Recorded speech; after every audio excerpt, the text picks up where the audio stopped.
கர்நாடக மாநிலத்தில் கொரோனா பாதித்து சிகிச்சையில் இருப்போர் எண்ணிக்கை 135ஆக அதிகரித்துள்ளது. இந்நிலையில் அதில் 70 வயது முதியவர் கொரோனா பாதித்து உயிரிழந்தது பெரும் பதற்றத்தை ஏற்படுத்தியுள்ளது. மாநிலத்தில் உள்ள மருத்துவர்கள், மருத்துவ ஊழியர்கள் மற்றும் கர்ப்பிணிகள் முகக்கவசம் அணிந்து கொள்ள வேண்டும் என்று அறிவுறுத்தப்பட்டுள்ளது. கர்நாடகத்தில் கனமழை காரணமாக இதுவரை 11 பேர் உயிரிழந்துள்ளதாக தகவல் வெளியாகியுள்ளது. கர்நாடகத்தில் தென்மேற்கு பருவமழை முன்கூட்டியே தொடங்கி தீவிரமாக பெய்து வருகிறது. பல இடங்களில் நிலச்சரிவு, மரங்கள் சாய்ந்து விழுந்தது உள்ளிட்ட பெரிய அளவில் பாதிப்பு ஏற்பட்டுள்ளது. அத்துடன் வீடு இடிந்து விழுந்து, மரம் சாய்ந்து விழுந்து இதுவரை 11 பேர் உயிரிழந்துள்ளனர். இந்நிலையில் இன்று கடலோர மலை மாவட்டங்களில் 6வது நாளாக மழை பெய்து வருகிறது. டெல்லியில் உள்ள இத்தாலி தூதரகத்தில் நடைபெற்ற நிகழ்ச்சியில் பேசிய மத்திய அமைச்சர் ஜெய்சங்கர், தீவிரவாதிகளுக்கு எதிராக உறுதியான பலமான முதலடியை இந்தியா கொடுத்துள்ளதாகவும், இந்தியாவின் நடவடிக்கைக்கு ஆதரவு தெரிவித்த இத்தாலிக்கு நன்றி தெரிவித்துக் கொள்வதாகவும் குறிப்பிட்டார். மேலும் தீவிரவாதத்திற்கு எதிரான போரில் இந்தியாவிற்கு ஆதரவு பெருகி வருவதாகவும் அவர் குறிப்பிட்டார். தீவிரவாத மையங்கள், ஏவுதளங்கள் மீது இந்தியா உறுதியான, துல்லியமாக பதிலடியை கொடுத்தது. தீவிரவாதத்திலிருந்து மக்களை பாதுகாக்கும் இந்தியாவின் உரிமையை உலக நாடுகள் அங்கீகரித்துள்ளன. இந்த உலகம் தீவிரவாதத்தை துளியும் சகித்துக் கொள்ளாது என்று நம்புவதாக கூறினார். மேலும் ஆபரேஷன் சிந்தூருக்கு உலக நாடுகளிடையே இந்தியாவிற்கு ஆதரவு பெருகி வருவதாக தெரிவித்தார்.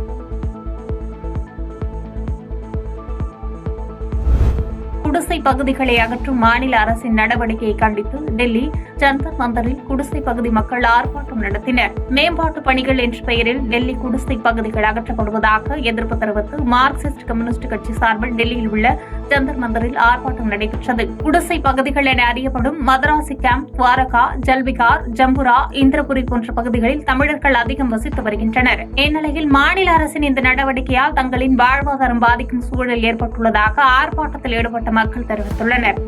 அவங்க எதுக்கு அவங்களை அந்த இடத்துல காலி பண்ண சொல்றாங்க? காலி பண்ண சொல்றதுக்கான காரணம், மழை காலத்துல அந்த இடத்துல அந்த அவங்க இருக்கிற இடம் வெள்ளத்துக்கு நிறைய காரணமா இருக்குதுன்னு சொல்றாங்க. கோடர் சொன்ன மாதிரி ஒரு சயின்டிபிக் ரிப்போர்ட் கிடையாது. அங்க இருக்கிற வீடுகள் தான் வெள்ளத்துக்கு காரணம். பின்னாடி இருக்கிற பிரிட்ஜ், பின்னாடி இருக்கிற கன்ஸ்ட்ரக்ஷன் ஆக்டிவிட்டியை பத்தி எல்லாம் யாருமே கேட்கறது கிடையாது. அந்த இடத்துல வீடுகள்னால மட்டும்தான் வெள்ளம் வருதுன்னு சொன்னா இது எந்த வகையில ஒத்துக்க முடியுங்கிறது முதல் கேள்வி.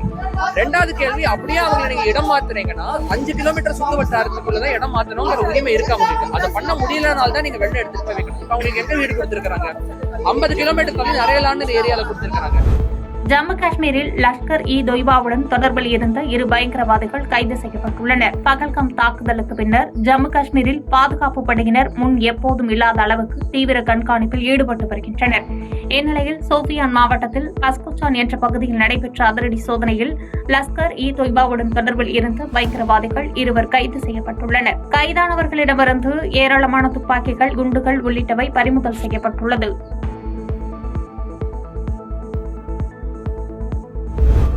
ஆபரேஷன் சிந்தூரின் போது ராணுவ வீரர்களின் தாகம் தீர்த்த 10 வயது சிறுவனுக்கு ராணுவம் பரிசளித்து பாராட்டியுள்ளது. ஆபரேஷன் சிந்தூரின் போது பஞ்சாப் மாநிலத்தைச் சேர்ந்த 10 வயது சிறுவனான ஹர்வன் சிங் ராணுவ வீரர்களுக்கு தண்ணீர், பால், லசி உள்ளிட்டவற்றை வழங்கி தாகம் தீர்த்துள்ளார். இதனால் பெரோஸ்பூரை சேர்ந்த ஹர்வன் சிங்கை நேரில் அழைத்து பாராட்டிய மேஜர் ஜெனரல் ரஞ்சித் சிங் சிறுவனுக்கு நினைவு பரிசு வழங்கினார். வளர்ந்த பிறகு தானும் ஒரு ராணுவ வீரனாக வேண்டும் என்று சிறுவன் நெகிழ்ச்சி தெரிவித்துள்ளார். நாங்கள் மறுகண்ணத்தை காட்ட மாட்டோம் என்று மத்திய அரசு சார்பில் பனாமா சென்றுள்ள காங்கிரஸ் எம்பி சசி தரூர் தெரிவித்துள்ளார். சசி தரூர் தலைமையில் பாஜக, தெலுங்கு தேசம், சிவசேனா, ஜார்க்கண்ட் முக்தி மோர்ச்சா ஆகிய கட்சிகளின் எம்பிக்கள் குழு அமெரிக்கா, கயானா, பனாமா நாடுகளுக்கு சென்றது. பகல்காம் பயங்கரவாத தாக்குதல் குறித்து இந்தியாவின் நிலைப்பாட்டை உலக நாடுகளுக்கு விளக்கி வருகிறது. அந்த வகையில் பனாமாவில் இந்திய தூதரகம் ஏற்பாடு செய்த நிகழ்ச்சியில் பேசிய எம்பி சசி தரூர், சுதந்திர போராட்டத்தின் போது மகாத்மா காந்தியின் தைரியமான தலைமையின் மூலம் நமது உரிமைக்காக எப்போதும் நிற்க வேண்டும் என்று தங்களுக்கு கற்றுக் கொடுத்துள்ளார். சுயமரியாதை உள்ள எந்த நாடும் இதனை விட்டுக் கொடுக்காது. மகாத்மா காந்தியின் இந்த மண் மறு கண்ணத்தை காட்டாது, தக்க பதிலடி கொடுப்போம் என்று கூறினார்.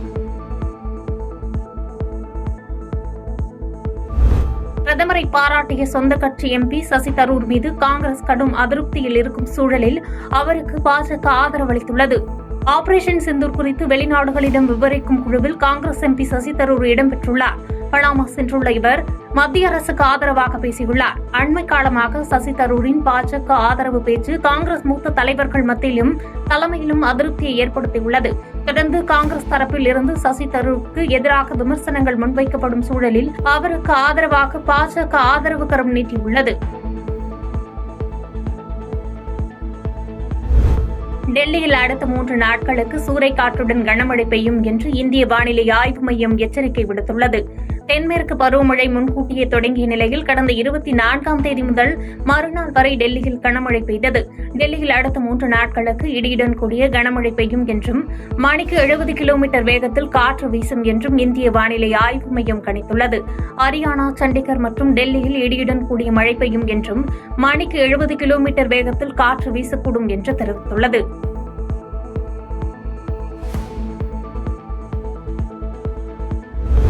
கேரளாவில் இன்றும் நாளையும் அதி கனமழைக்கு வாய்ப்பு என்பதால் 2 நாட்கள் சிவப்பு எச்சரிக்கை கொடுக்கப்பட்டுள்ளது.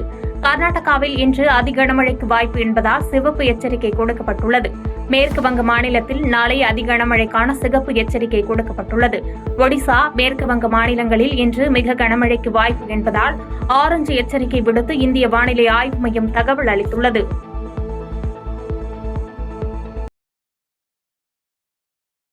செய்திகளை உடனுக்குடன் தெரிந்து கொள்ள கீழ்கண்ட கேபிள் மற்றும் டிடிஎச் நெட்வொர்க்குகளில் எம்நாடு செய்தி தொலைக்காட்சியை காணுங்கள். பாதகம் செய்பவரை கண்டால் நாம் பயம் கொள்ளலாகாது பாப்பா. மோதி மிதித்துவிடு பாப்பா, அவர் முகத்தில் உமிழ்ந்துவிடு பாப்பா.